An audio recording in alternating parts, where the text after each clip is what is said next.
je vais peut-être vous laisser la parole, si vous le souhaitez, peut-être pour nous présenter un petit peu ce qui vous semble important. Je vais d'abord vous dans un dire dialogue. effectivement que j'ai grand plaisir à être auditionnée par vous et que je vous en remercie, parce qu'au fond, je représente le territoire. Ma première consultation souffrance et travail date de 96, elle est loin. Je dirige le réseau de consultation souffrance et travail et grâce au certificat de psychopathologie, nous en avons 130 maintenant sur tout le territoire qui sont en ligne sur le site Souffrance et Travail, que je dirige également, puisque ni le ministère de la Santé, ni le ministère du Travail n'ont voulu les mettre en ligne. Et ça, c'est un premier point important. Je pense qu'il ne faut pas mettre la poussière sur le tapis et qu'il faut absolument donner accès aux salariés français le plus en amont possible, en prévention primaire, à la possibilité d'aller voir des cliniciens spécialisés. J'ai donc effectivement beaucoup de choses à vous dire sur la question de l'épuisement professionnel. Je pense qu'on a dû largement évoquer avec vous l'histoire de la naissance du concept de burn-out, et donc je ne vais pas vous infliger cette ritournelle. Je vais vous donner la position des cliniciens de terrain. Je suis assez catastrophée de voir que, un petit peu comme après la sortie du livre de Marie-France Irigoyen sur le harcèlement moral, toutes les plaintes des salariés s'engouffrent dans la question du burn-out, comme elles s'engouffraient à l'époque sous l'intitulé « Je suis harcelé, page 27, c'est mon histoire ». Voilà. Ce qui fait que ce concept de burn-out, qui est en fait bien évidemment un syndrome d'adaptation et rien d'autre, qui est protéiforme et dont la symptomatologie change au fur et à mesure que les organisations du travail se modifient, eh bien ce concept de burn-out est en train de devenir un concept poubelle qui non seulement s'autodétruit, mais efface les autres pathologies. Quand on sait qu'en fait, il faut différencier le burn-out pour lui laisser, j'ai envie de dire, sa pureté, même s'il n'est pas si pur que ça, il faut le laisser aux soignants, avec le triptyque classique sur lequel on a dû vous donner des détails et sur lequel je ne reviendrai pas. Je pense qu'il faut plutôt revenir à ce que Claude Weil appelait le surmenage, l'épuisement. Nous avons un mot français parfait pour décrire ce qui se passe actuellement chez les salariés. Et non seulement nous avons un mot parfait, mais nous avons même ce qu'on appelle des bilans neuropsychologiques qui sont faits par des neuropsychologues dans des centres spécialisés.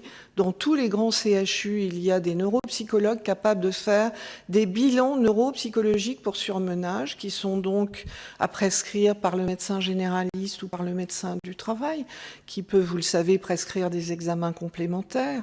Ces bilans neuropsychologiques sont extraordinairement prédictifs et permettent de voir l'atteinte du système cognitif, des différentes mémoires, de la concentration, de la logique, et représentent donc une objectivation médicale et scientifique du surmenage véritable. Voilà.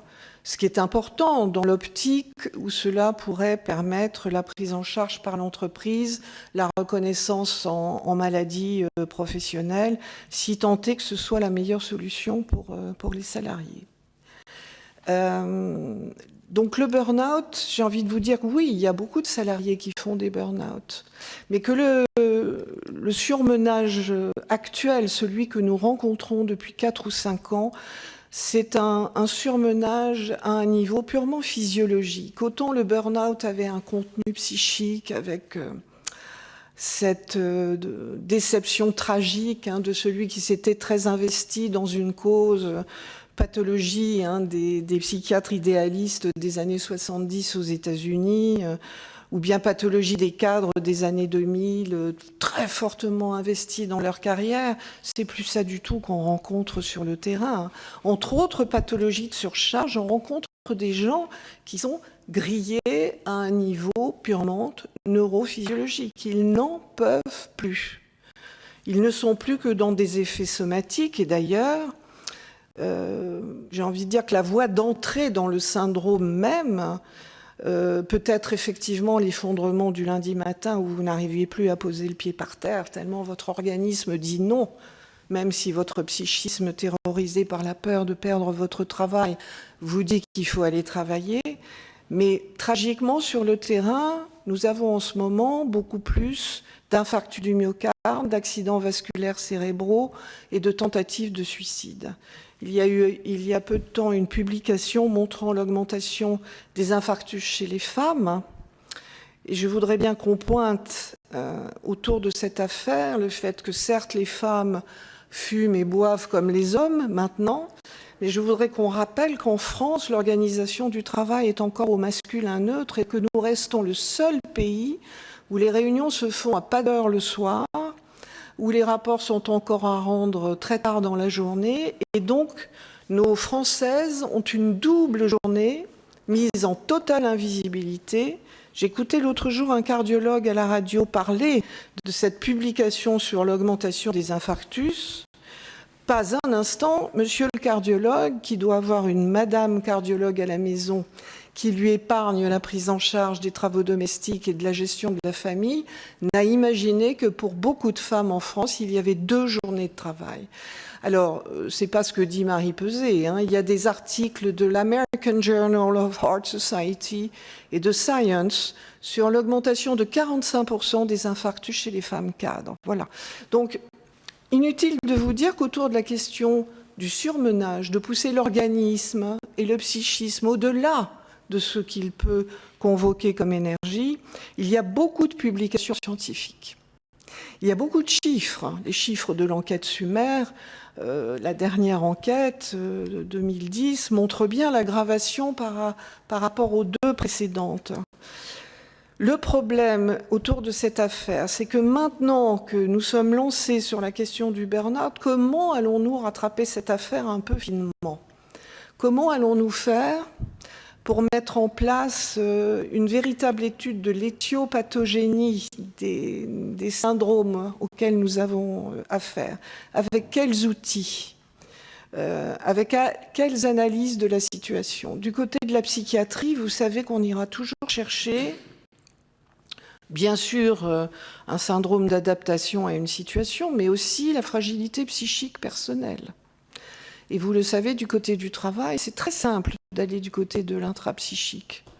Nous pouvons toujours aller chercher l'envie de nous dépasser, ancrée dans l'enfance et la difficulté de s'accomplir. On peut toujours aller chercher du côté de l'Oedipe et de l'envie de dépasser son père. On peut toujours aller du côté de la rivalité avec le frère.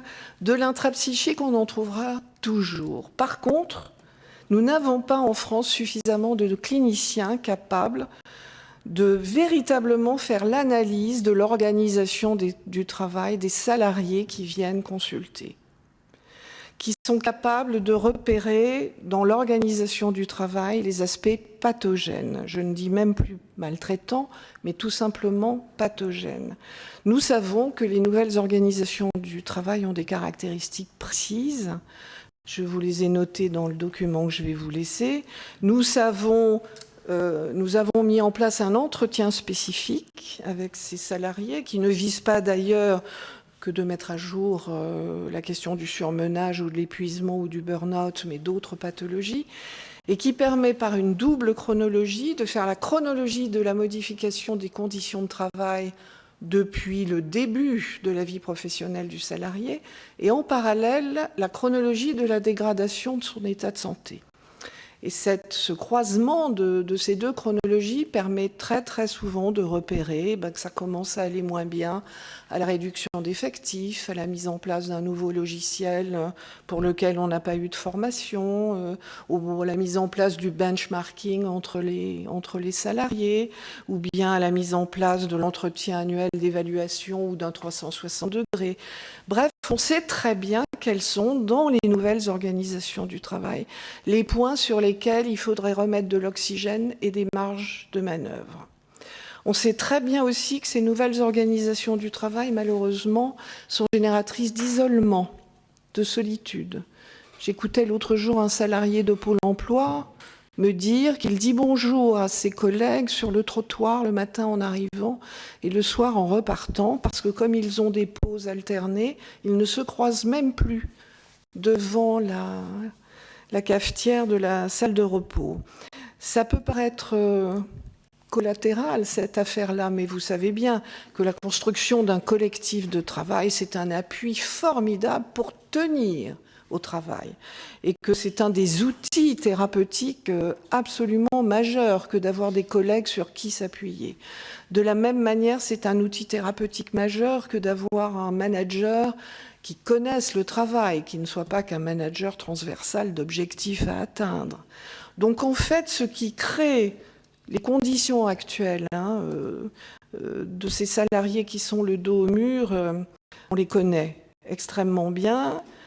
Il est tout à fait dommageable dans ce pays qu'on ne fasse toujours pas de prévention primaire et que, vous voyez, on s'inquiète de l'état de nos salariés quand on commence à évoquer plusieurs millions de gens atteints. Ce qui m'ennuie beaucoup dans cette affaire, c'est qu'on soit également acharné à vouloir le reconnaître en maladie professionnelle. Je pense qu'on met là la charrue avant les bœufs.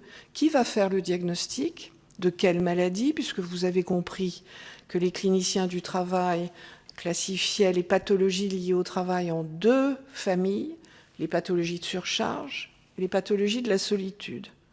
Du côté des pathologies de surcharge, vous allez avoir la surcharge du fonctionnement psychique. Et donc au début des troubles cognitifs, bien avant le surmenage. Vous allez avoir aussi de ce côté-là, bien évidemment, les effondrements anxio-dépressifs. Mais vous avez essentiellement en ce moment ce qu'on appelle les états de stress aigu, c'est-à-dire les pétages de plomb. Au point d'ailleurs que les médecins conseils de la sécurité sociale ont rédigé une lettre réseau interne demandant à ce que ces crises de nerfs de la secrétaire qui a eu un entretien d'évaluation un peu traumatique et qui craque à la sortie, de ce manager qui n'en peut plus et qui éclate en sanglots devant ses équipes, devant l'infirmière épuisée qui balance son chariot de pansement, pétage de plomb. Les médecins conseils ont demandé à ce qu'il soit classé en accident du travail sous l'intitulé ESA, état de stress aigu. Voilà. Vous le savez, quand un incident au travail est classé en accident du travail, le CHSCT est supposé faire un arbre des causes. Et voilà comment on peut, si on arrive à conseiller aux chefs d'entreprise d'accepter ces classements en accident du travail, à faire de tous ces cas particuliers, individuels, des cas qui peuvent remonter vers l'organisation du travail et du coup être analysés par les acteurs internes de l'entreprise. En rappelant qu'on peut être déclaré en AT sans être arrêté, parce que la plupart des cadres, des managers ne veulent pas s'arrêter, ne veulent pas lâcher leurs équipes et ne veulent pas déroger à leur mission. Les convaincre d'ouvrir un dossier d'accident du travail sans s'arrêter, c'est important, parce qu'à la fin de l'année, le médecin du travail peut aussi faire le bilan du nombre d'états de stress aigu et dire « Attendez, là, ça fait trop de gens qui craquent ». Ça veut dire que l'organisation du travail est tellement sous tension que même des gens cortiqués, costauds, solides, en sont rendus à être le dos au mur et à faire des crises de nerfs. Ces pathologies de surcharge, vous le voyez, elles se déclinent du côté du psychisme et aussi du côté du comportement. Je ne vais pas vous rappeler la chemise arrachée du DRH d'Air France, mais tous les jours dans les entreprises, il y a des engueulades entre salariés, même des coups, entre infirmières par exemple, qui sont des femmes extraordinairement bien formées et qui ont du sang-froid d'habitude. Il y a des sabotages de l'outil informatique interne, il y a des séquestrations de cadres. Donc on voit bien comment la violence, pour nous, fait partie des pathologies de surcharge. Et puis il y a la surcharge du corps, en rappelant que lorsque vous faites travailler un salarié sous tension toute la journée, sans moment de repos, de répit, ces sécrétions de cortisol ne reviennent jamais à la normale, à aucun moment. Ce cortisol circule dans le sang, se niche dans les articulations, va générer des TMS chez des gens qui n'ont pas de travaux manuels, va générer, quand il et sur le pancréas, des diabètes insulinodépendants en augmentation. Et Science a publié, là aussi, sur l'augmentation des diabètes chez les femmes. Sur le cœur, va générer ces infarctus. Sur le cerveau, des dépressions quasiment inflammatoires, avec un cerveau-organe, là je ne parle même pas du psychisme, qui s'abîme, qui s'use. Donc, Ce serait important de faire comprendre aux chefs d'entreprise que les pauses sont des temps de répit pour l'organisme et permettent à des salariés de mieux travailler ensuite. Que par ailleurs, tout le travail mental d'un salarié ne se voit pas. Il est radiotransparent et il ne s'inscrit pas sur le visage. Et que quand un salarié est assis à se reposer, à ne rien faire, son fonctionnement intellectuel travaille aux grandes fonctions mentales, rangement des tâches à faire, et que tout ça se fait de manière réflexe et inconsciente, et que même s'il a l'air de ne rien faire en apparence, il opère, encore une fois, des opérations mentales centrales pour l'exécution du travail. À côté de ces pathologies de surcharge, il y a celles qui sont en lien avec la solitude. Et là, je pense essentiellement au stress post-traumatique dans les situations de harcèlement, au suicide, bien sûr, et puis à certaines bouffées délirantes quand le travail qu'on vous fait faire est certes tout à fait certifié, mais tellement loin de la qualité du travail que vous voudriez faire qu'il y a de quoi en devenir fou. Donc vous voyez, la clinique du travail est une clinique extraordinairement riche, nous la connaissons bien. Nous savons faire le lien avec le travail quand il existe. Je suis expert près la Cour d'appel de Versailles, donc pour des expertises, nous savons faire ça. Les cliniciens du réseau savent le faire aussi. Après, qui d'autre sait le faire? Qui d'autre sait diagnostiquer ces pathologies? Nous avons des médecins généralistes merveilleusement dédiés à leurs patients, qui les connaissent depuis longtemps et qui savent, quand ils les voient arriver, que ça peut être lié au travail, et qui donc écrivent burn-out ou bien harcèlement, se trouvant du coup livrés au Conseil de l'ordre avec des plaintes, car le harcèlement étant un délit pénal, seul un magistrat peut qualifier une situation de harcèlement. Nous avons des psychiatres, certains sont formés aux pathologies du travail, mais pour la plupart, et c'est bien légitime, ils sont sur l'axe des pathologies endogènes, structurelles, donc ils cherchent la faille individuelle. Or, en clinique du travail, nous savons que ce sont nos failles qui nous poussent dans le monde à trouver le travail qui va nous permettre de travailler ces failles infantiles et de devenir de bons professionnels. Je ne suis pas devenue psychanalyste parce que mon enfance a été heureuse. Et donc, dans tous les métiers, vous pouvez trouver une origine infantile. Je vous ai noté dans ce dossier le cas de ce chef de cuisine, fils de commerçant, ignorés, donc comme souvent, les enfants de commerçants, ils sont là, les parents sont présents, mais les parents sont tellement occupés qu'ils ont peu de temps à consacrer à l'enfant, qui développe un ulcère à l'estomac à l'âge de 5 ans. Le médecin généraliste de l'époque, dans sa sagesse, dit « il faut s'occuper davantage de cet enfant, confiez-le à sa grand-mère ». Et c'est dans les jupons et le tablier de cuisine de sa grand-mère que ce petit garçon va apprendre à faire la cuisine dont il va faire son métier plus tard. Il devient un chef connu d'une brasserie connue que je ne citerai pas, s'épanouit dans son métier et vous voyez subvertit la souffrance de son enfance dans ce sentiment extraordinaire d'être utile au monde et de faire plaisir à ses clients tous les jours. Et puis sa brasserie est rachetée en franchise avec d'autres, un nouveau directeur débarque qui met en place du lean management.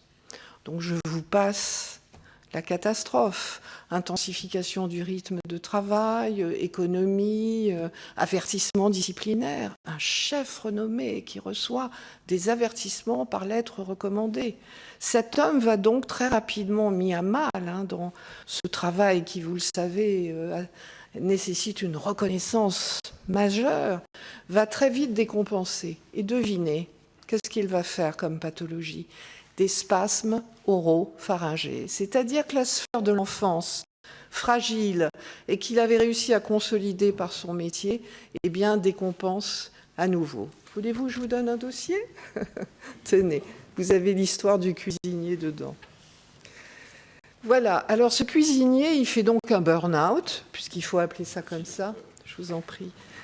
Et il va être soigné en psychiatrie, lourdement, parce qu'il est gravement effondré, parce qu'on n'a pas compris ce qui se jouait du côté du dépassement de la souffrance infantile. Et quand il nous arrive, au bout de 2 ans, j'ai envie de vous dire que c'est un peu grillé l'affaire. Pour autant, nous allons mettre en route notre méthodologie, réfléchir avec lui à comment rebondir. Et fort heureusement, malgré l'atteinte grave qui est la sienne, eh bien, nous allons pouvoir lui permettre de rebondir sur l'achat d'un restaurant en province avec moins de pression, moins j'ai envie de dire, de certification sur le dos, un travail plus artisanal, et il va pouvoir se reconstruire. Voilà. Moi, je voudrais simplement vous dire que lorsqu'on prend ces gens surmenés à temps, lorsqu'ils viennent nous voir à temps, lorsqu'on fait une vraie prévention primaire, comme on l'a fait par exemple en Suède, où le chef d'entreprise est formé à cette pathologie, où la Karolinska, l'échelle d'auto-évaluation qui est utilisée là-bas, est distribuée régulièrement dans les équipes pour que chacun s'évalue, où on n'en fait pas toute une histoire, ni politique, ni tragique, ni de désignation d'affreux bourreaux et de pauvres victimes, où c'est attrapé de manière pragmatique. Et bien quand un salarié flanche, on l'envoie dans un centre de réhabilitation où il fait de l'understressing, où il récupère une endurance et où ensuite, progressivement, il reprend sa place dans l'organisation du travail. Moi, je rêve qu'on arrive à faire ça dans ce pays sans que le très mauvais dialogue social qui est en place au décours de ces crises sociales qui font convulser ce pays, je rêve qu'on arrive à faire de la vraie prévention primaire. Et que donc les salariés, au lieu de se dire « il faut que je tienne, il faut que je tienne », je ne peux pas m'absenter parce que si je m'absente, je vais laisser du travail à mes collègues. Quand je vais revenir, ils ne me parleront plus. Ou alors je vais retrouver le travail sur mon bureau et je vais être submergée. Et puis que va dire ma hiérarchie ? Et puis, si je dis que j'ai un burn-out, qu'est-ce que ça va faire dans mon CV? Comme si on inscrivait les diagnostics dans les CV. Voilà, donc je rêve d'un pays où les salariés n'auraient plus peur de venir consulter très tôt et où, puisque c'est le cas dans le réseau, nous bénéficions de suffisamment de notoriété pour que les gens viennent nous voir. Lorsque nous les prenons à temps, ils sont arrêtés 1 mois ou 2. Et cet arrêt maladie n'est pas ce que c'est actuellement. On arrête les gens, and so what? L'arrêt maladie est pour nous un temps extrêmement précieux où nos cliniciens se transforment en coordinateurs de protocoles très complexes, contact avec le médecin conseil. Je prends en charge monsieur X qui est atteint d'un syndrome d'épuisement. Voilà les conditions de travail en entreprise. Je vais prendre contact avec le médecin du travail. Nous allons réfléchir à un protocole. Merci de ne pas consolider ce patient. Donnez-nous quelques semaines. Nous prenons contact avec le médecin du travail pour savoir si dans l'entreprise, il y a un retour possible sur le poste, ou bien si c'est grillé et que les conditions sont trop radicalisées. Immédiatement, nous mettons dans la boucle un juriste pour obtenir, par tous les biais possibles, un départ de l'entreprise. Nous mettons en route un bilan de compétences pendant l'arrêt maladie, une fois que le patient est en état. Au bout d'1 mois ou 2, généralement, c'est possible. Et nous mettons en route ensuite une formation pour les faire rebondir sur un nouveau poste. Et grâce à ces protocoles, qui sont issus des protocoles de prise en charge de la douleur chronique, institués par le docteur François Bourreau, qui avait créé les premières consultations à l'hôpital Saint-Antoine, où j'ai été formée, nous avons des taux de réussite de 80%. 80% de nos patients retrouvent du travail à des postes supérieurs à ceux qu'ils occupaient avant, mais retournent travailler en étant des salariés avertis de leurs droits et de leurs devoirs. La plupart des salariés qui viennent nous voir ne connaissent pas le L4121.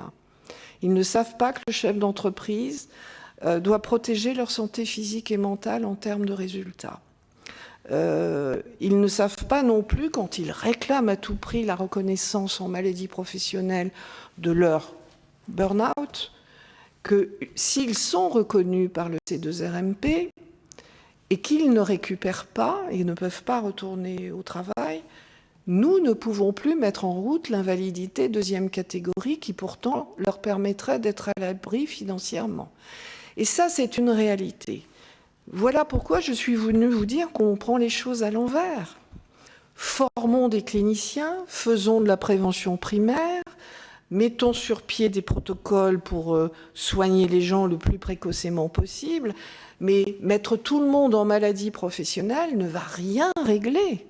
Et vous savez, les TMS sont classés en maladie professionnelle. Est-ce que ça a empêché cette pandémie de se répandre? Pas du tout.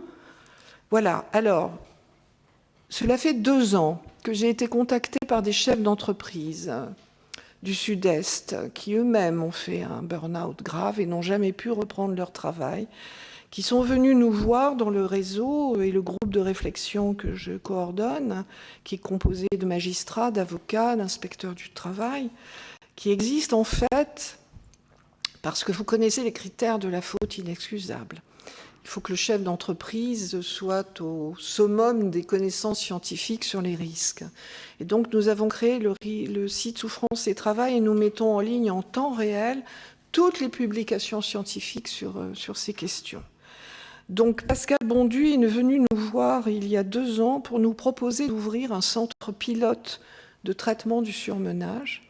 Là-bas en région, sur les territoires, c'est tout un groupe de salariés qui s'est mobilisé. Des architectes ont fait un travail bénévole après qu'ils aient trouvé le site.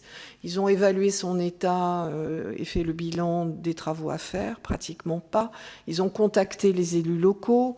Ils ont tenté d'avoir des ouvertures auprès de la Directe, de la CARSAT, enfin des instances locales, sans grand succès. Je dois dire qu'au début, moi-même, j'ai eu le même insuccès. On nous répondait « il ne faut pas fâcher les entreprises en ce moment ». C'est Jacqueline Fraisse, que je connais bien, parce qu'elle a été présente à l'hôpital de Nanterre, qui nous a ouvert les directeurs de cabinet de Marisol Touraine et de Myriam El Khomri, qui ont fait des lettres pour que ces gens du Sud-Est soient reçus à nouveau par la Directe, qui leur a redit qu'ils ne prendraient pas l'initiative de lancer cette affaire. Alors, nous sommes tout un groupe de bénévoles, dont Bernard Gaïssé, qui est directeur de la CMS, la plus grosse association interentreprises d'Île-de-France, André Vainqueur, qui s'est collé sur la constitution d'un dossier. Nous sommes des psychiatres, voilà, et nous essayons de lancer ce centre pilote, ce domaine du Phénix dans le Luberon. Nous avons trouvé le lieu. Le Crédit Mutuel sur place est prêt à nous faire un prêt. Mais nous avons besoin du soutien des politiques pour nous aider à lancer cette affaire, car pour l'instant, les instances territoriales sont frileuses. Elles craignent de prendre des initiatives. Je vous ai donc apporté le dossier. Je pense que si nous avions un centre pilote territorial en région, nous pourrions mettre à l'épreuve nos protocoles de prise en charge, affiner les diagnostics de ce burn-out concept poubelle qui a envahi la presse. Et nous pourrions ensuite le décliner en région, dans les territoires, dans un maillage local extrêmement important et en lien avec le potentiel d'emploi dans les régions. Voilà, je m'arrête. Donc, j'ai beaucoup d'hésitation à vous couper, parce que votre exposé est particulièrement passionnant. Non, vous n'avez pas de lien avec l'ANACT sur ce dernier point, justement Alors, l'ANACT, vous le savez, est un organisme paritaire. Je connais bien les gens de l'ANACT, j'avais travaillé avec eux sur les TMS, hein, donc bien sûr, je les connais bien, mais eux font leur action sur le terrain. Et je doute qu'ils aient le financement pour nous aider, ou bien, et puis en plus, ils ne font pas de thérapeutique. Nous recevrions les gens avant qu'ils soient complètement décompensés, ou bien après qu'ils sortent de l'hôpital pour les aider à retourner au travail. Nous ne voulons pas faire un centre de pathologie, hein, mais vraiment un centre de soins et de repos. L'ANACT, dans cette affaire-là, peut nous aider de manière parallèle, mais pas directe. Pour dépister. Gérard Sebaoun, pour quelques questions. Juste pour rebondir déjà sur ce sujet, il me semble que vous mettez là un point qui nous occupe, c'est l'absence, ou en tout cas la modeste participation du ministère de la Santé par rapport à ces sujets, puisque c'est la Direction générale du travail qui les traite. Et on pourrait imaginer, par exemple, au travers de ce que vous dites, hein, puisque apparemment ce type de centre de réhabilitation existe en Suède, hein, si si j'ai bien entendu. C'est peut-être pas la même chose, mais voilà. Donc c'est cette idée que vous défendez, que je ne connaissais pas. Est-ce qu'on ne pourrait pas imaginer que les ARS, qui disposent quand même de quelques moyens, soient le bras armé d'une expérimentation qui, à mon avis, vous l'avez dit très sobrement, ne va pas contre l'entreprise, mais regarde l'entreprise pour ce qu'elle est, avec son côté extrêmement positif pour beaucoup de salariés et pathologique pour d'autres. Donc ça c'est une première idée, mais ça nous intéressera évidemment de regarder ça et d'essayer de cheminer avec vous. Moi j'ai des questions finalement grossières par rapport à la qualité de votre exposé, mais je vous les pose quand même. Certaines entreprises utilisent volontiers des questionnaires de bien-être. Alors, je vais vous dire... Oui. Voilà. Des questionnaires dont je ne pense pas grand-chose, donc c'est à vous de me dire ce que vous en pensez. Et qu'est-ce que vous pensez de cette... je veux dire, après avoir travaillé sur la définition des RPS, d'avoir donné donc un cadre réglementaire à dire les entreprises aux RPS, ne pas les avoir reconnus en termes de pénibilité, pour plein de raisons sur lesquelles je ne reviendrai pas, en tout cas aujourd'hui. Aujourd'hui, depuis 2013, on parle de qualité de vie au travail. Est-ce que ce n'est pas un gros sac dans lequel on met tout et n'importe quoi pour ne pas finalement aborder sérieusement au niveau de l'entreprise, au bon niveau, la multitude de problèmes que vous avez pointés, même si l'entreprise, je le répète encore, parce que je le crois fondamentalement, n'est pas nécessairement pathogène.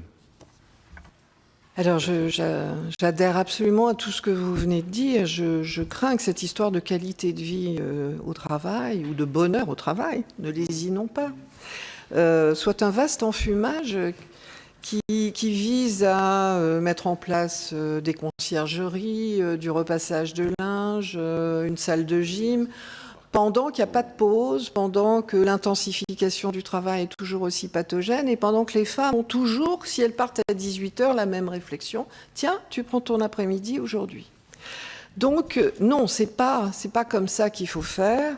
Alors, moi, je suis psychanalyste et c'est vrai que les pathologies ne me font pas peur. Forcément, c'est mon métier. Je comprends que cette histoire de la souffrance au travail, tout le monde en est assez. Si nous en avons autant parlé à une époque, si nous avons ouvert nos consultations à la presse, à des documentaristes qui ont fait un travail remarquable, ça n'était pas par souci d'apparaître à la télévision, hein. C'était vraiment parce que nous étions inquiets sur ce qui allait advenir. Et c'était avant les suicides de France Télécom et du Technocentre de Renault. Et donc, malheureusement, les événements nous ont donné tristement raison. Les questionnaires, écoutez, nous avons des chercheurs payés par l'État qui font les enquêtes sommaires, qui sont prédictives statistiquement. Vous vous rendez compte, c'est moi, le psychanalyste, qui suis en train de vous rappeler que l'épidémiologie peut être prédictive et que donc, secteur par secteur, poste par poste, âge, sexe, nous savons précisément que faire travailler des salariés à plusieurs tâches en même temps augmente de 66% le risque de comportement hostile, agressif, dans une équipe de travail. Nous savons très précisément que le manque de reconnaissance au travail augmente chez l'homme de 3 fois le risque de présenter un tableau anxio-dépressif. Faut-il refaire des questionnaires qu'il faudra analyser? On perd du temps, on dépense beaucoup d'argent en audit interne. Non, mais chez nous, ça ne doit pas être pareil. Mais alors, ça sert à quoi de dire qu'il y a des indicateurs chiffrés? Ça sert à quoi de faire des enquêtes épidémiologiques? Donc, je pense qu'il faudrait que là, effectivement, les différents ministères et l'État se positionnent pour rappeler que les chiffres, on les a. Et qu'il est temps de remonter sur les organisations du travail. Et que là, je ne parle pas des grandes entreprises qui achètent leurs organisations du travail très chères ou se les font faire. Je parle de tout ce maillage de petites et moyennes entreprises qui fait la force de la France, qui va acheter du lean management clé en main pour augmenter sa productivité, sans comprendre que le lean à la française n'a rien à voir avec le lean japonais, que quand il est en place, il fait disparaître les marges de manœuvre, d'oxygénation du salarié et que ça entraîne un épuisement de tous. C'est là où il faudrait, comme on l'avait d'ailleurs avec Christophe Dejour dans le rapport sur la violence au travail, et vous vous rendez compte, il commence à dater, proposer ces équipes pluridisciplinaires en région qui iraient aider les entreprises sur le terrain pour leur faire des suggestions. Alors, il y a l'ANACT, oui, bien sûr, qui fait un gigantesque travail. Mais vous savez, en région, il y a beaucoup, beaucoup de forces territoriales et beaucoup d'idées, même chez le salarié lui-même, qui souvent, dans les 11 mètres autour de son poste, c'est tout à fait ce qu'il faudrait faire pour qu'il puisse un peu respirer et qu'il ne travaille pas en apnée comme il le fait. Alors, la qualité du travail, oui. La qualité de vie au travail, je ne sais pas, je suis dubitative. En tout cas, en tant qu'expert judiciaire, quand vous arrivez devant le magistrat parce qu'il y a eu une catastrophe au travail, ce que le magistrat va demander, c'est votre document unique, la liste des risques, la prévention primaire qui a été mise en place. Si tout ce que vous avez fait, c'est une salle de sport, il y aura faute inexcusable. Donc c'est important de rappeler aux chefs d'entreprise que nous avons des magistrats qui ont ouvert un magnifique boulevard depuis 2002 sur la question de la protection de la santé au travail et que malheureusement, on se retrouve presque dans les conditions historiques d'avant le compromis de 1898, quand l'état de la population française au décours de ces progrès du 19e s'était tellement délabré parce qu'il n'y avait plus assez de protection. Nous avons un peuple français très investi dans son travail, corps et âme, qui en fait fonctionne comme un artisan.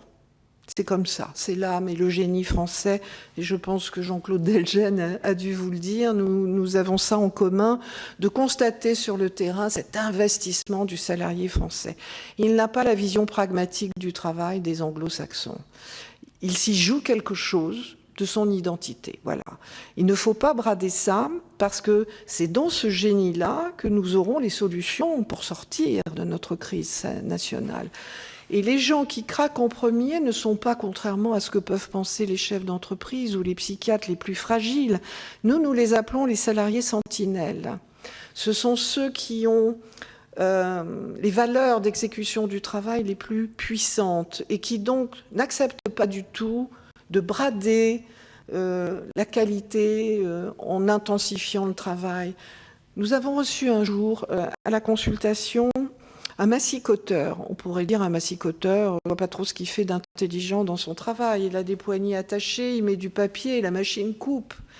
Eh bien, cette petite entreprise de 12 salariés connaissait une belle croissance. Ayant peur d'embaucher, le patron a intensifié leur travail. Et le chef d'atelier a donc augmenté le rythme. Et un jour est arrivé ce qui doit arriver, votre geste de travail, si magnifique soit-il, si on vous le fait faire trop vite, vous le ratez. Et donc le massicoteur a raté l'engagement de la rame qui est sorti et coupé un peu de travers. Il s'est tourné vers son chef d'atelier et a dit « il faut que je la refasse. C'est pour monsieur machin, c'est un vieux client, on a toujours envoyé du boulot nickel. » Et le chef d'atelier, lui-même sous pression, lui a dit « non, non, c'est le service après-vente qui va gérer la plainte du client. On n'a pas le temps, on en a trop en attente. » Voilà. Quand le travail, ça devient ça, le salarié français tombe malade. Donc si vous voulez soigner les Français au travail, il faut soigner le travail. Effectivement. Pardonnez-moi. Vous avez émis plusieurs références à l'ergonomie également, en fait, qui a pas été, le mot n'a pas été prononcé, mais qui est une science qui se développe probablement parce que le besoin s'en fait sentir. Vous avez évoqué aussi l'arbre des causes sur les différentes conséquences, et y compris sur les conséquences en psychopathologie et en santé mentale dans l'entreprise, qui, il faut le rappeler, est la première cause d'arrêt de travail en France. Est-ce que vous ressentez une évolution positive dans ce sens, justement, donc positive en matière de prévention, en matière de prise de conscience? Vous avez beaucoup de contacts cliniques avec les patients et vous avez aussi par ailleurs beaucoup de contacts avec les organisations et les chefs d'entreprise et les directions et le management. Est-ce que depuis, vous avez évoqué les lois de 2002, est-ce que depuis l'ANI de 2008, est-ce que vous avez senti des changements? En gros, est-ce que vous êtes optimiste, puisque nous avons des outils qui existent? Ils existent, ces outils. Est-ce qu'il en faudrait d'autres? Ou est-ce que vous êtes optimiste sur une volonté de mieux les utiliser et plus efficacement, quoi qu'il en soit? Alors, je suis très optimiste, hein, de nature. C'est d'ailleurs pour ça que j'ai créé ce réseau. Moi, je fais ma part là où je suis.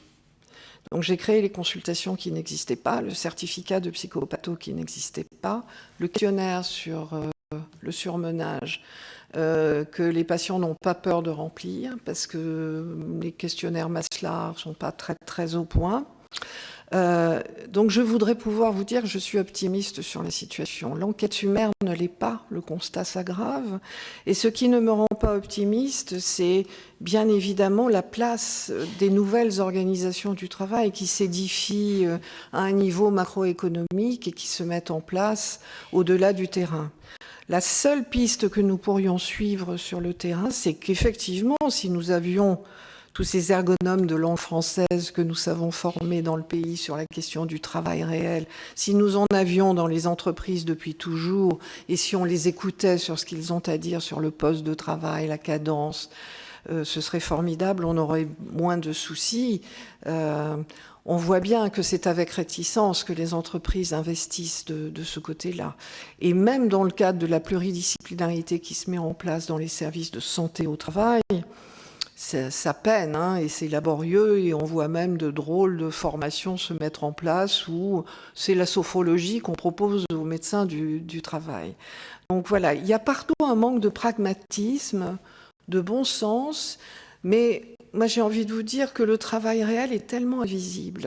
Il est mis en invisibilité par les organisations du travail, qui pensent que la procédure et la fiche de poste disent tout du travail à effectuer. Il y a par ailleurs en France, notamment dans les grandes écoles, un mépris pour le salarié qui est attristant. Pour avoir donné des cours dans les grandes écoles, voilà, il faudrait rappeler à ces jeunes gens qu'eux-mêmes peuvent être très très gravement victimes de surmenage et que quand un cadre supérieur fait un AVC, l'entreprise va lui dire au revoir et il sera hémiplégique jusqu'à la fin de ses jours. Surtout si c'est une femme et qu'elle a des enfants à élever. Donc en fait, les gens ne s'intéressent à tout ça que quand ils ne vont pas bien. Est-ce qu'il y a assez de gens qui ne vont pas bien pour que nous nous intéressions tous à cette affaire? Je crains qu'il y ait encore des tentatives de voiler la situation. Il y a beaucoup d'entreprises où ça va bien, même si c'est fatigant, des collectifs de travail sains, des managers qui sont là en soutien, c'est certain. Mais quand même, dans beaucoup d'endroits se sont mis en place des moyens de faire partir les salariés qui sont indignes. Et nous aurons l'année prochaine le procès France Télécom pour tristement nous le rappeler. Voilà, il faut continuer à lutter contre tout ça, judiciariser la question du travail. Si on ne peut pas faire autrement, c'est tout ce qui nous reste. Mais quelle tristesse! Cela veut dire que beaucoup de choses n'ont pas été comprises en amont. Et notamment la centralité du travail, non seulement pour la pacification individuelle de chacun d'entre nous, mais pour la pacification de notre société. Regardez les violences dont notre France est agitée avec le taux de chômage que nous avons. Pour moi, c'est une cause nationale à bien des niveaux. Et donc, il est temps que nous tous nous collions sur cette affaire. Comme un seul homme et comme une seule femme. Il est temps, hein, parce que je ne pense pas que ça va s'arranger.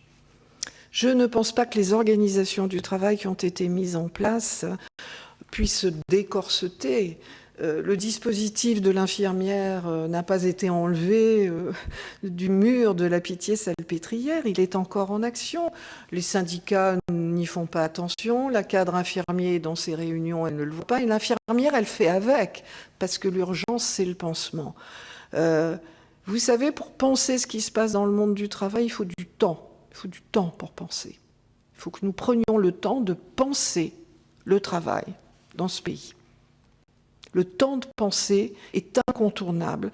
Le temps de modifier ce qui se passe dans l'entreprise, c'est un temps qu'il faut que le chef d'entreprise accepte de prendre plutôt que de mettre en place du papier cadeau, quelle que soit sa jolie couleur. Je ne sais pas si j'ai répondu à votre question. Si, bien sûr, on pourrait continuer. J'imagine qu'on aurait l'occasion de faire durer le débat. Je vais donner la parole à Denis Robillard. Je prends la parole parce qu'on me la donne, mais honnêtement, on aurait besoin d'un peu de temps de réflexion aussi pour poser les bonnes questions, parce que ce que vous dites est plus qu'intéressant. Mais justement, peut-être que ça nous dépayse au point qu'on ne sait plus poser les questions. Alors, j'ai envie, puisque dans les outils dont on dispose aujourd'hui, prenons les CHSCT, il y a la sécurité qui est... Alors, évidemment, les questions dont on parle sont complètement liées à la sécurité, mais il y a aussi la question des conditions de travail, qui là est sur du long terme, etc. Est-ce que vous pensez que le dispositif, les CHSCT aujourd'hui, investissent suffisamment, pas simplement sur les questions de sécurité, mais également sur les questions de conditions de travail et sont en mesure de suivre sur la durée cette question? De gens.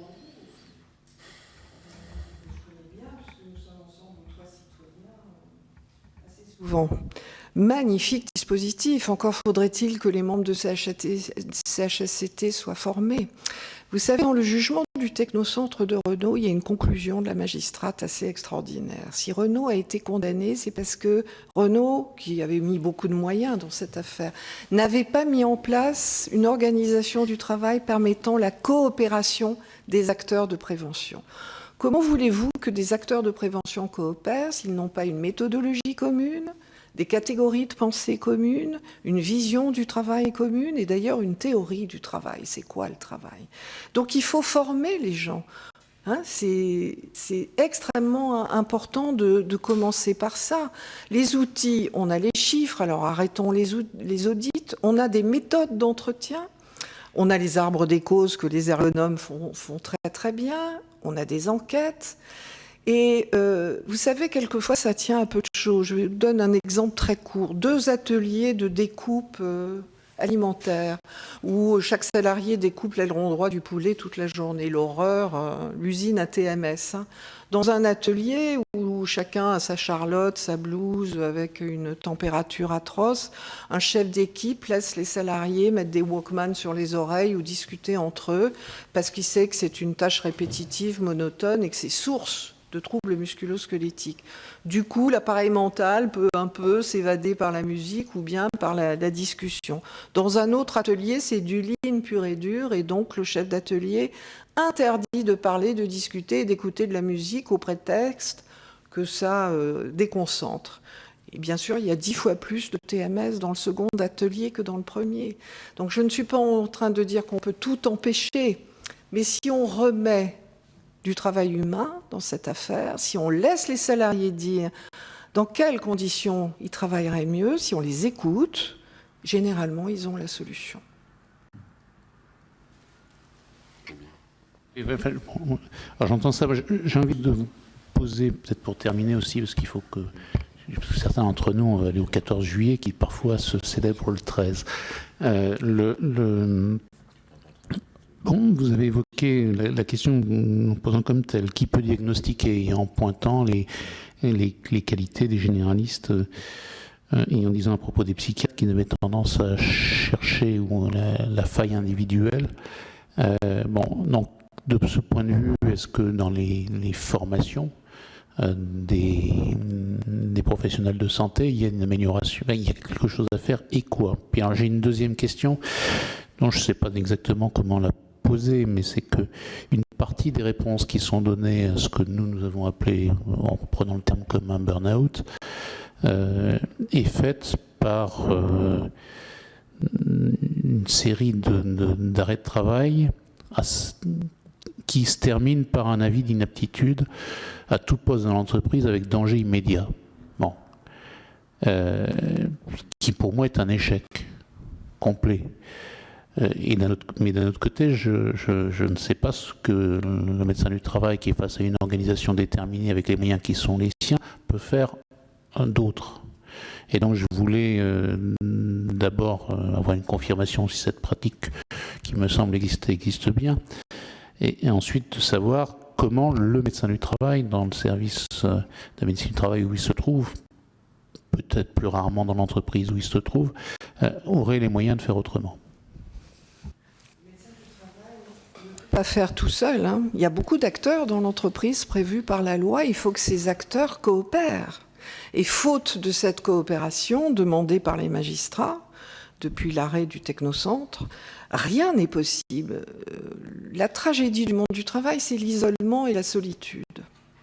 Donc, un médecin du travail qu'on n'écoute pas, qui fait sa fiche annuelle et montre l'augmentation des pathologies, mais à qui on ne permet pas de remonter véritablement sur l'organisation du travail pour donner des suggestions, pas pour se substituer au chef d'entreprise, c'est un médecin du travail qui sera mis dans l'impasse. Heureusement qu'ils peuvent encore faire des inaptitudes. Moi, ce qui me soucie avec la nouvelle loi, c'est que si j'ai bien compris, il n'y aura plus de visite d'embauche, que le salarié verra le médecin du travail tous les 4 ans, ce qui laisse plein de temps pour être embauché, faire son burn-out, être sorti de l'entreprise d'une manière ou d'une autre, sans avoir vu le médecin du travail. Et là, on est dans une zone aveugle qui va, je le crains, augmenter les passages à l'acte suicidaire. Car il faut que vous sachiez que nous avons une classification des suicides au travail, et qu'à côté des suicides rouges, qui sont ceux des suicide où le salarié se dit « je vais me tuer », et puis après, quand même, on va faire quelque chose. Généralement, on fait rien, mais bon. Vous avez ce qu'on appelle les suicides blancs. Vous savez, des gens viennent nous voir en disant « vous m'avez arrêté, donné des somnifères, des antidépresseurs, je n'arrive pas à ralentir. J'appuie sur le bouton off là et ça marche pas. Mon corps ne répond plus. » C'est pour ça que je vous dis que ce sont des processus neurophysiologiques dans lesquels nous sommes, comme dans la douleur chronique. Quelque chose s'est emballé qui ne peut plus s'arrêter. Et donc ces gens-là n'arrivent pas à se reposer. Et certains nous dit « je vais me tuer », pas parce que je n'aime pas la vie, parce que je veux dormir. C'est Michael Jackson se faisant injecter du propofol, une drogue d'anesthésie, pour arriver à dormir 1 heure. L'organisme peut être poussé dans de tels excès de vitesse que nous n'avons plus la main dessus. Voilà, c'est à ça que nous nous affrontons maintenant. Et des outils, il y en a. Simplement, chacun d'entre nous les détient de sa position professionnelle.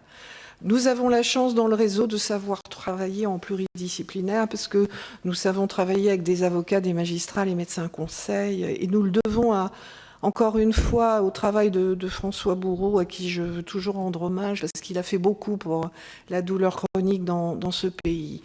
Mettons ça en place, une vraie coopération de ces outils, mettons ces outils en commun au lieu d'en avoir peur et de se dire que ça va aggraver l'état des entreprises. Non, des salariés en bon état sont des salariés qui travaillent bien. Gérard. Moi, j'ai une question extrêmement pratique que vous avez induite dans votre exposé. Vous avez dit, je vous cite, une lettre interne des médecins conseils propose de classer en accident du travail les états de stress aigu, ce qui n'est pas une pratique habituelle jusqu'à preuve du contraire, en tout cas pas de ce que je connais. Est-ce que vous pensez que ce simple fait pourrait être extrêmement popularisé auprès, en tout cas, de tous les services ou de toutes les entreprises qui devraient, enfin, le popularisé, je ne sais pas comment dire, mais en tout cas, au moins auprès des services de santé au travail. Ça c'est ma première question. La seconde, c'est au travers de votre exposé au sens large. Comment est-ce qu'on peut encore imaginer, alors que le profit, finalement, est la sanction d'une entreprise qui va bien, comment est-ce qu'on peut imaginer que des cerveaux si bien formés à la tête d'entreprises moyennes ou importantes n'aient pas encore compris que l'impact négatif d'une organisation délétère était juste à la fin un coût économique parce que ça a déjà été prouvé. Comment est-ce que vous interprétez ça? Alors, sur votre première question, cette lettre réseau est arrivée à une époque.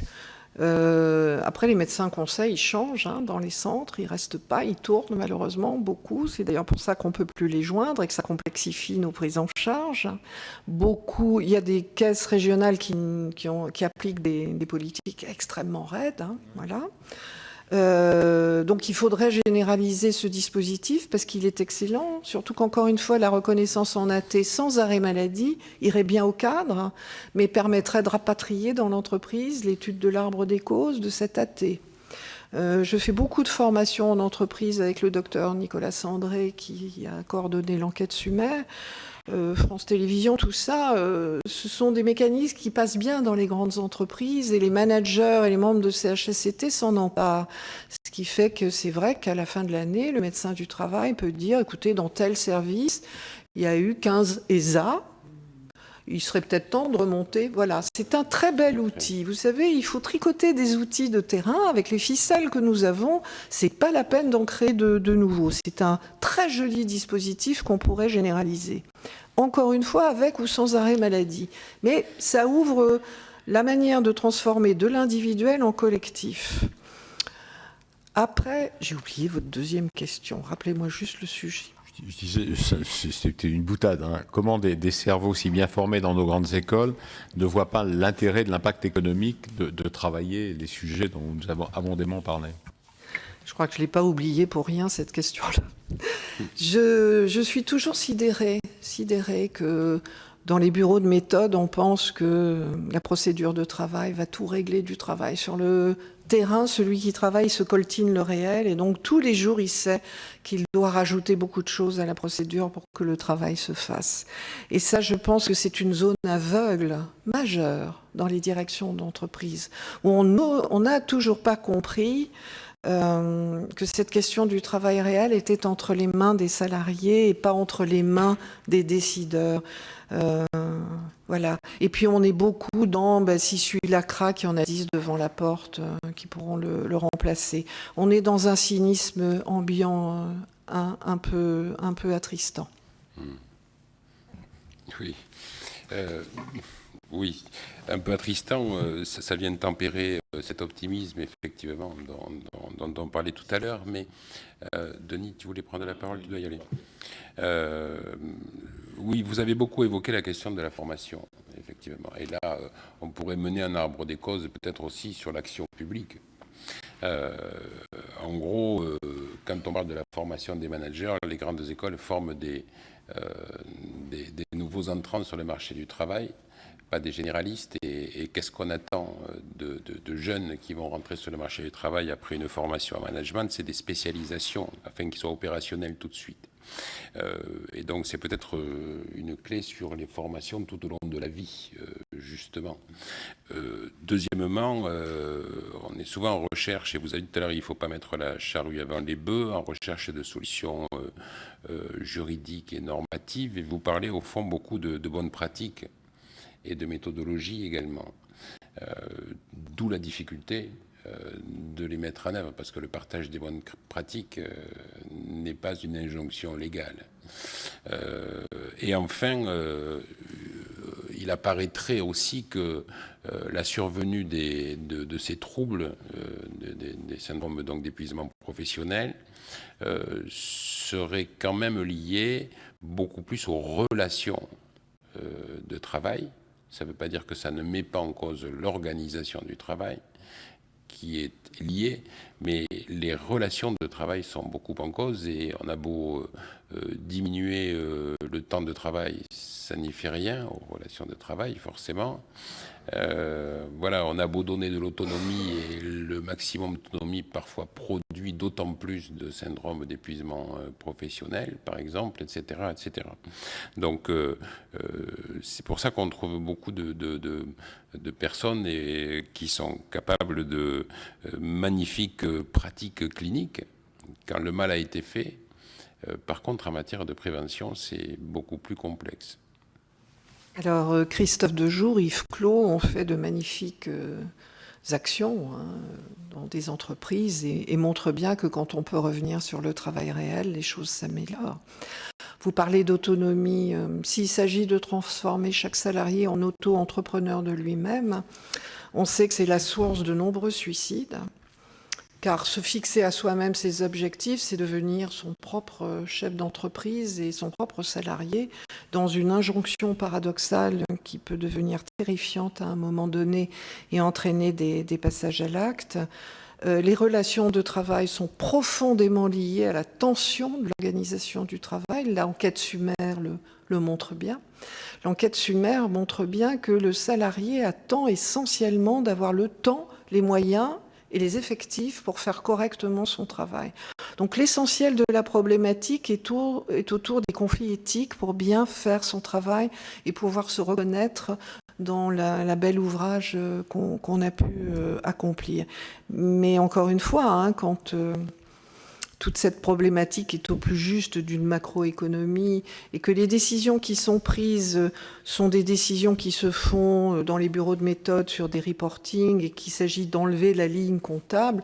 Moi, j'ai vu par exemple dans de grandes entreprises où j'ai fait des formations, 3 pages sur la convivialité à réinstaurer, et 10 pages plus loin, un paragraphe sur la suppression de la galette annuelle, probablement parce que c'était une ligne comptable à faire gicler et que c'est simple. Je pense que la grammaire financière est celle qui est utilisée pour décrire le travail. Or, le travail humain, avec sa sensorialité, son honneur, l'engagement du corps, ne se plie pas à la grammaire financière, nécessite d'autres outils que les sciences du travail tiennent très très bien. En même temps, je comprends la complexité pour un chef d'entreprise. Mais je voulais vous dire qu'actuellement, dans les consultations, c'est le top niveau des entreprises que nous recevons. Moi, depuis 4 ans, ce sont les DAF que je reçois, les directeurs d'hôpitaux, les secrétaires de CHSCT centrales. Donc, c'est le niveau des entreprises qui, pendant des années, a accepté d'augmenter la pression en se disant « je sauve des emplois, je sauve ce qui reste de ma boîte, de mon hôpital, de ci, de ça ». C'est eux, maintenant, qui craquent. Et ce n'est pas bon signe. Proportionnellement, c'est une réalité pour vous. C'est une réalité. Nos consultations sont un observatoire extraordinaire de ce qui se passe sur le terrain. 130 consultations, c'est un symptôme, pour moi, c'est pas une réussite. Je ne peux pas être fière de ça. S'il y a 130 consultations souffrance et travail depuis 20 ans, c'est que ça ne va pas bien. Je n'attends qu'une chose, c'est qu'on puisse les faire disparaître. Cela voudrait dire que le travail est redevenu un lieu d'émancipation et d'accomplissement. Madame, vous avez des statistiques, évidemment, de ce réseau et de... Oh là là, comme j'aimerais pouvoir vous dire tout ça. Je conduis ce réseau bénévolement. Je conduis le site bénévolement. Oui, c'est vrai. Nous n'avons aucun financement. Vous voyez le site, là, le domaine du Phénix, je viens vous voir pour vous en parler. Si l'ARS pouvait nous aider en comprenant que ça fait économiser 2 ans d'arrêt maladie que de soigner les gens à temps, ce serait bien. Voilà. Non, je n'ai pas d'outils, je n'ai pas de moyens. Je fais des formations pour financer les webmasters du site et pour financer... C'est pour ça que je parlais de partage de bonnes pratiques tout à l'heure. C'est vrai qu'il y a des solutions évidentes. Ouais. Tout est en ligne sur notre site en accès libre. Nos diaporamas sont... on peut les enlever, y substituer. Je veux dire, nous faisons cadeau de ce que nous avons découvert à toutes les entreprises. C'est notre participation au bien collectif. Je vais peut-être pas me poser ma question, mais l'ensemble des centres qui participent du réseau, ces centres-là ont des statistiques du nombre de consultations qu'ils donnent, etc. Oui, ceux qui sont dans des hôpitaux, dans des services de pathologie professionnelle, mais ils ne le sont pas tous. Ils ne le sont pas tous. Voilà. Après, il y a les consultations libérales, les médecins, etc. Et j'allais vous poser une question complémentaire, mais peut-être hors micro, mais je vous la pose quand même parce qu'elle n'a pas de secret. Est-ce que vous pensez qu'on pourrait... Nous n'avons pas, nous, la même casquette tous les deux, un juriste, un médecin. Nous pourrions assister, évidemment, dans le cadre confidentiel, à ce qu'est une pratique du quotidien d'un centre parisien, par exemple. Bien sûr, nous l'avons fait à une époque. Nous avons des stagiaires en formation dans toutes les consultations. Il n'y a aucun problème. Vous me contactez et vous pouvez aller dans n'importe quelle consultation, bien sûr. Je pense que vous serez reçu et que vous y verrez in vivo la manière dont nous travaillons et dont nous donnons aux salariés dans des entretiens très longs, 2 ou 3 heures, la possibilité de comprendre qu'ils ont bien travaillé. Et que quelquefois, malheureusement, c'est un peu pour ça qu'ils ont été licenciés. Vous avez une surface numérique importante, vous êtes très présent sur Internet, au travers du site Souffrance et Oui, nous Travail. avons beaucoup de connexions. Oui, vous avez beaucoup de connexions, à la fois de salariés, d'étudiants, donc c'est quand même assez impressionnant. Est-ce que vous avez beaucoup de personnes, justement, de salariés, ou non, parce qu'il y a les salariés d'un côté, puis il y a les professions libérales aussi, les travailleurs indépendants qui n'ont pas de CHSCT, qui n'ont pas de médecin du travail dans leur petite organisation, et qui peuvent entendre parler de vous et qui vous contactent justement par Internet ou en vous téléphonant de façon anonyme en disant j'ai un problème. Je crois que vous avez une expérience particulière là-dessus. Oui, bien sûr. Ils nous laissent des messages sur le site et nos 2 webmasters bénévoles me renvoient immédiatement les mails. Ils sont sur le pont 24 heures sur 24. Et jeudi dernier, j'ai reçu chez moi à 20h30 un SMS sur mon portable du secrétaire d'un CHSCT d'un hôpital que je ne citerai pas, qui me disait « Nous en sommes au 3e suicide d'infirmier dans notre hôpital. Madame Peset, je ne sais plus quoi faire. » Alors, moi, je pense que quand on en est rendu à envoyer un SMS à Marie Peset un soir, quand on est secrétaire de CHSCT, que dans cet hôpital, il y a une consultation de patho-pro, qu'on connaît tous les acteurs qu'il y a, et qu'on pense que Marie Peset, la grotte de Lourdes, va faire des miracles, c'est que ça va pas bien.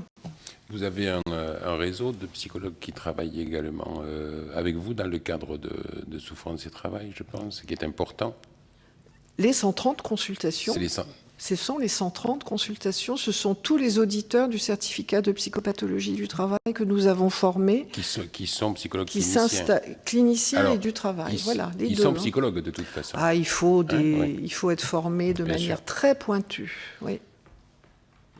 Ce sera peut-être la dernière question, sauf si le président en a d'autres, mais tout à l'heure, nous avions une psychologue praticienne, et c'était intéressant d'avoir son expérience. Et je lui ai posé la question, je voudrais vous poser celle-là. Est-ce que vous pensez que la présence de psychologues du travail dans les entreprises est quelque chose d'utile? Est-ce que ça pourrait se développer, ou est-ce qu'au contraire, il y a une espèce de conflit potentiel, je dirais, d'intérêt entre le salarié et l'entreprise, pour peu que ce psychologue soit ou non salarié aussi de l'entreprise?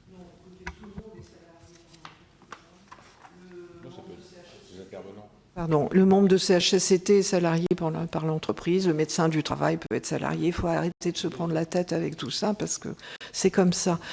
On en embauche beaucoup des psychologues du travail.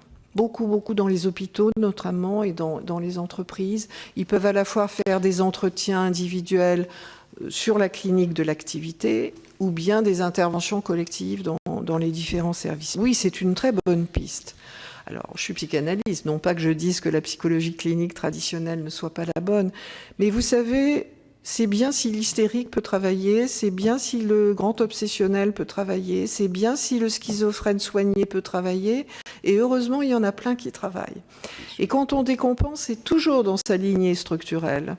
Donc, c'est pas tellement ça qui est important, d'aller chercher quelle est la structure, c'est en quoi le travail nous permet de conserver notre santé, notre utilité au monde et notre place dans la société. Et ça, il faut le préserver. Donc, il faut des psychologues qui aillent soigner le travail, plutôt que des psychologues qui aillent faire des diagnostics de structure. Et encore une fois, dans nos consultations, après le premier temps de prise en charge, nous allons sur la structure psychique et les conflits que toute cette affaire-là a pu générer. Mais les gens que nous voyons retournent au travail et on les suit pendant des années. C'est notre particularité. Mais dans le premier temps, c'est vraiment la question de est-ce que ce salarié peut retourner sur ce poste-là? Voilà. Et pour ça, il faut des gens qui coordonnent tout un arsenal de stratégies médico-administratives, d'acteurs qu'on met dans la boucle. Si on ne parle pas au médecin conseil, il ne sait pas ce qu'on fait avec le salarié. Si on ne parle pas au médecin du travail, on ne sait pas ce qui se passe dans l'entreprise. Si on ne communique pas avec le médecin traitant, on lui enlève son patient. Il faut apprendre à travailler collectivement et ça, c'est la marque de fabrique des auditeurs du certificat de psychopathologie du travail, qui pour l'instant est le seul en France. Il faudrait aussi le décliner et le faire remonter dans la formation médicale, bien sûr. L'heure tourne malheureusement. Oui, c'est passionnant le travail, vous avez vu. Oui, bien sûr. Sur la question de la formation, justement, il y a quand même de plus en plus de masters 1 et 2 de psychologie du travail ou d'intervention psychosociale, sur des masters de psychologie, précisément, qui n'ont jamais été aussi nombreux que maintenant. Donc ça signifie tout de même qu'il y a un fort intérêt de la part des étudiants, une conscience de débouchés professionnels aussi, probablement, et un besoin de la part des entreprises. Est-ce que vous le ressentez vous-même, ça? Oui, puisque quand nous avons démarré le CS30 il y a 8 ans, nous avions essentiellement des médecins du travail. Nous avons 150 candidats, nous n'en prenons que 50, ce qui est déjà énorme. Et maintenant, nous avons des DRH, des membres de CHSCT, des chefs d'entreprise, des enseignants. Nous diversifions beaucoup les auditeurs que nous choisissons, ne serait-ce que parce qu'ainsi, des corps de métier qui ne se croisent pas se rencontrent pendant toute l'année de formation. Donc oui, bien sûr, tout le monde. Ça aussi, c'est une spécificité française, cette passion pour la recherche sur le travail, elle n'existe pas ailleurs. Il n'y a que chez nous qu'on voit autant de livres et autant de fiction, de télévision ou de cinéma sur la question du travail. Ça, c'est la France. Bien, Madame Peuzet, nous vous remercions merci à vous. Chaleureusement d'avoir répondu si vite et de nous avoir offert ce moment.